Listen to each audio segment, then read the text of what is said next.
Magandang gabi at maligayang pagdating sa Pampatulog Stories.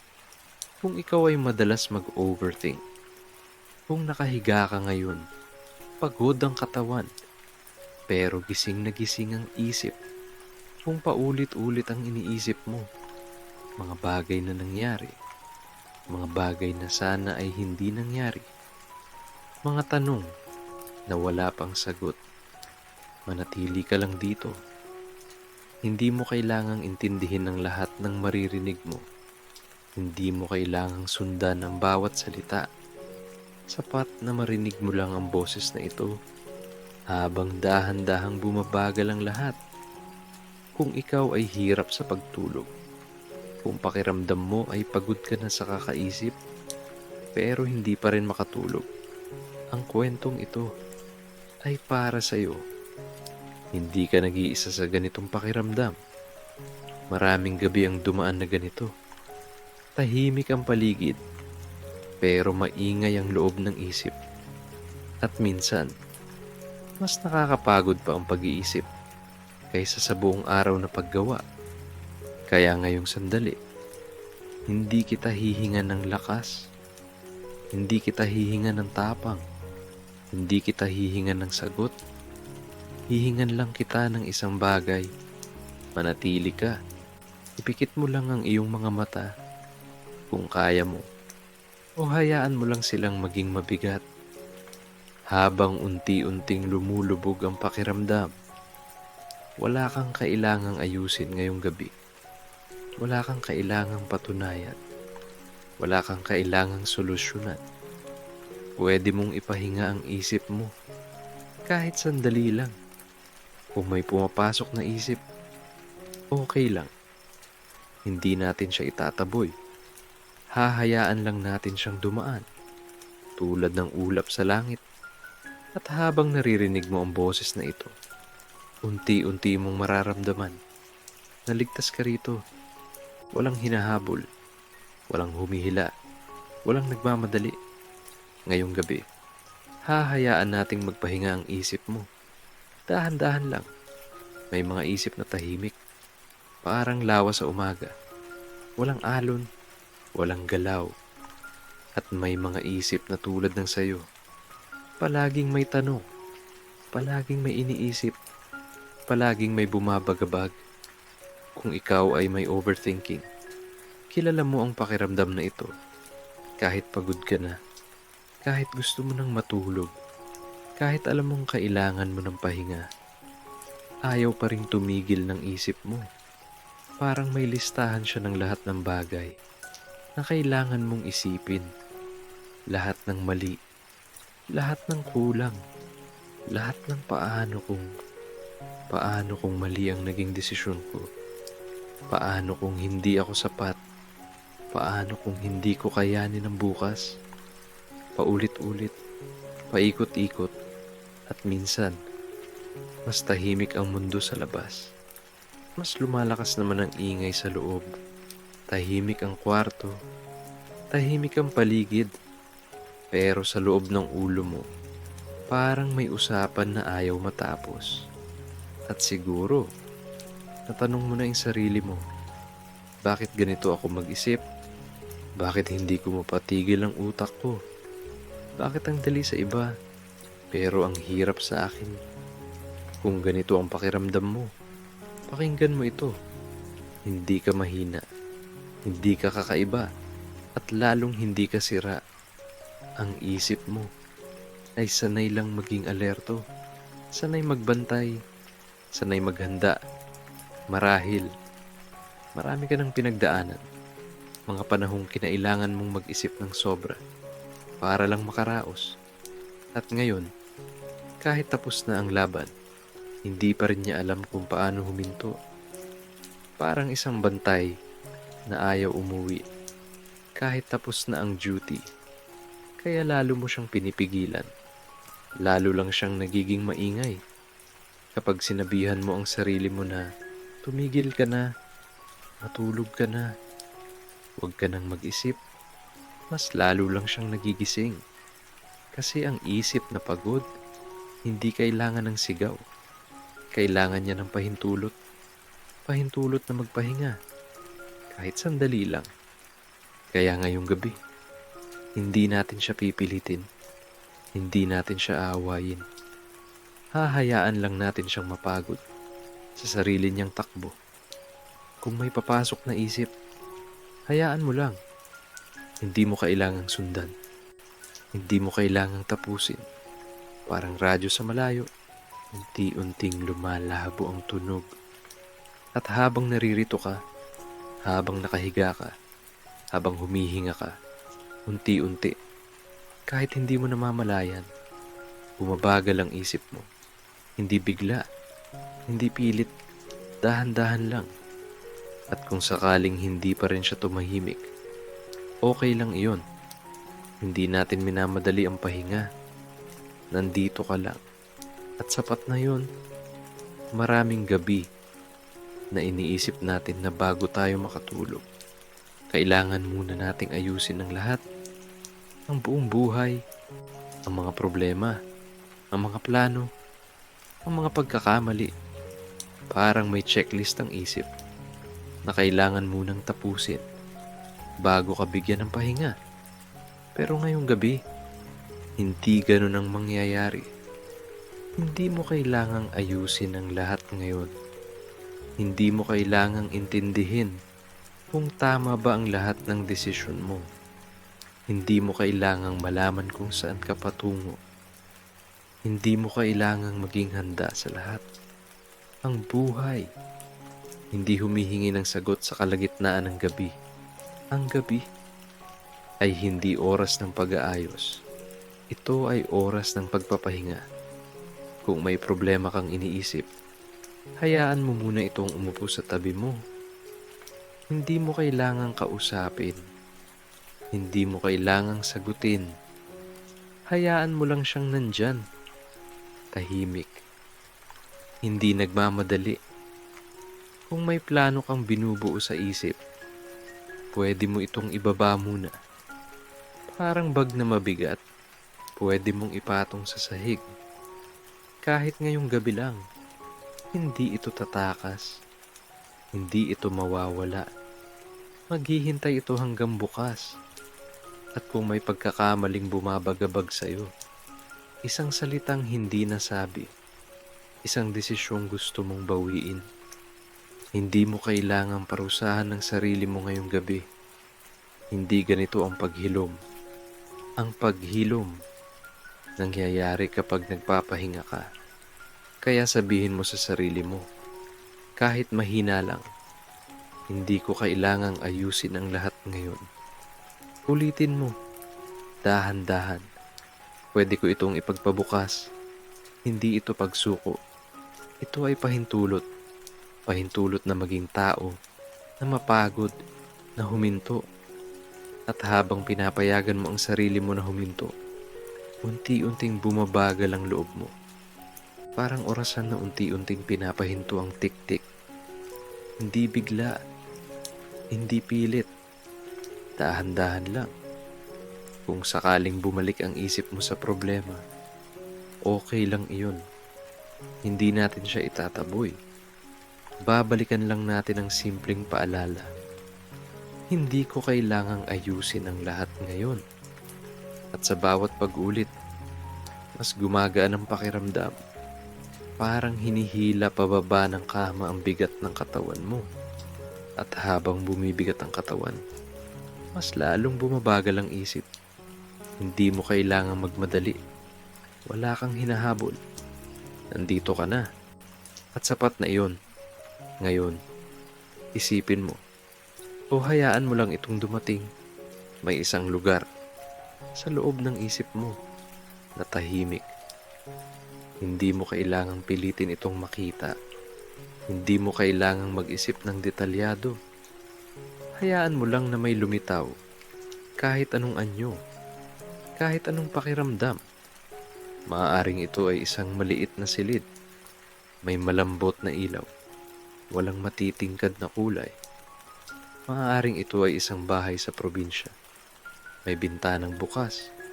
May hangin na banayad. O maaaring wala itong malinaw na itsura. isang pakiramdam lang ng katahimikan. Sa lugar na ito, walang deadline, walang tanong, walang kailangang patunayan. Ang oras, parang humihinto. Hindi ka minamadali, hindi ka hinihintay ng kahit ano. Pwede kang umupo, pwede kang humiga, pwede kang magpahinga. At habang naririto ka, unti-unting nagiging tahimik ang isip mo. Parang ingay na palayo ng palayo, hanggang sa halos hindi mo na marinig. Kung may pumapasok na alaala, hayaan mo lang. Hindi mo kailangang sundan. Hindi mo kailangang alalahanin. Parang dahon na lumulutang sa tubig, dadaan at lalayo. Sa lugar na ito, ligtas ka. Walang humuhusga, walang sumusukat, walang nagtatanong. Ikaw lang at ang katahimikan. At sa katahimikan ito, hindi ka nag-iisa. Parang may presensyang banayad. Hindi nakikita, pero ramdam. Isang pakiramdam ng pag-aaruga, ng pagyakap. At habang tumatagal ka rito, mas nagiging mabigat ang katawan mo. Ang mga mata, mas gustong pumikit. Ang paghinga, mas nagiging mabagal. At kung sakaling makaramdam ka ng antok, hayaan mo lang. Hindi mo kailangang labanan. Ang lugar na ito, hindi mawawala. Pwede kang bumalik dito kahit kailan. At kung sakaling makatulog ka, dito man o mamaya, okay lang. Ito ang lugar kung saan pwedeng huminto ang isip. At habang nandito ka, habang nakahiga ka, habang humihinga ka, unti-unti, dahan-dahan, binibigyan mo ang sarili mo ng pahinga. Ngayon, wala kang kailangang gawin. Hindi mo kailangang baguhin ang paghinga mo. Hindi mo kailangang kontrolin. Pansinin mo lang ang hangin, papasok, lalabas. Kahit hindi mo namamalayan, humihinga ka. At sa bawat paghinga, may nangyayaring banayad. Parang may pintong dahan-dahang bumubukas sa loob ng katawan mo. Hindi ito pintong kailangang buksan ng malakas. Hindi kailangang itulak. Sapat na ang paghinga. Sa bawat hinga papasok, parang may kaunting gaan na pumapasok. At sa bawat hinga palabas, parang may kaunting bigat na umaalis. Hindi mo kailangang isipin kung tama o mali. Walang sukatan dito. Kung mabagal, okay lang. Kung medyo mabilis, okay lang din. Ang mahalaga, nandito ka. At habang humihinga ka, pansinin mo ang katawan mo. Ang noo, unti-unting lumalambot. Ang mga mata, mas gustong pumikit. Ang panga, hindi na mahigpit. Ang balikat, parang kusang bumababa. Parang may nagsasabing, pwede ka nang magpahinga. At sa bawat paghinga, parang mas lumalalim ang pahinga. Hindi ito pahingang pilit, kundi pahingang pinapayagan. Isipin mo, ang paghinga mo ay parang isang tahanan. Isang lugar na pwede mong balikan kahit kailan. Kapag magulo ang isip, kapag pagod ang damdamin, nandyan ang paghinga. Tahimik, matatag, hindi umaalis. At habang naririto ka, hindi mo kailangang lumayo. Pwede kang manatili sa bawat hinga. Kung may isip na papasok, hindi problema. Hayaan mo lang. Bumalik sa paghinga. Hindi kailangang labanan. Hindi kailangang husgahan. Parang dumaraan lang.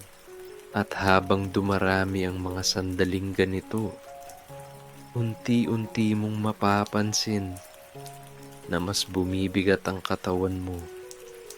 Parang mas humihila ang kama. Parang mas sumusuporta ang sahig at ang paghinga. Patuloy lang, tahimik, banayad, isang tahanan na pwede mong sandalan. May mga sandali na kapag tumahimik ang paligid, dun tayo natatakot. Kasi sa katahimikan, lumalabas ang isip, lumilitaw ang mga tanong, ang mga alaala, ang mga pangamba. Kaya minsan, mas gusto nating may ingay, may tunog, may distraction, para lang hindi tayo mapag-isa sa loob ng sarili natin. Pero pakinggan mo ito, dahan-dahan. Ang katahimikan ay hindi kalaban, hindi kanya sasaktan, hindi kanya iiwan. Ang katahimikan ay espasyo, espasyong walang hinihingi, walang inaasahan. Isipin mo ang katahimikan, parang isang malambot na kumot. Hindi ito sumasakal, hindi ito mabigat. Ito ay bumabalot, banayad, maingat. At habang mas tumatagal ka sa katahimikan, mas nagiging pamilyar ang pakiramdam. Parang unang beses lang na natatakot, pero kalaunan, nagiging ligtas. Kung may lumabas na isip, huwag kang matakot. Hindi ka nilalapitan para saktan, kundi para mapansin. At hindi mo kailangang kausapin. Hindi mo kailangang sagutin. Sapat na ang mapansin at hayaan sa katahimikan. Hindi mo kailangang magpanggap. Hindi mo kailangang maging malakas o maayos o handa. Pwede kang maging pagod. Pwede kang maging tahimik. At iyon ay sapat. Habang mas hinahayaan mong nandyan ang katahimikan, mas humihina ang takot. Parang dilim sa gabi na kapag nasanay ka, hindi na nakakatakot. Ang katahimikan ay pahinga. Isang pahingang matagal mo nang kailangan. At habang naririto ka, habang tahimik ang paligid, habang naririnig mo ang sarili mong paghinga, unti-unti, dahan-dahan, nararamdaman mo na okay ka lang. Walang masamang nangyayari. Ligtas ka. At pwede kang magpahinga.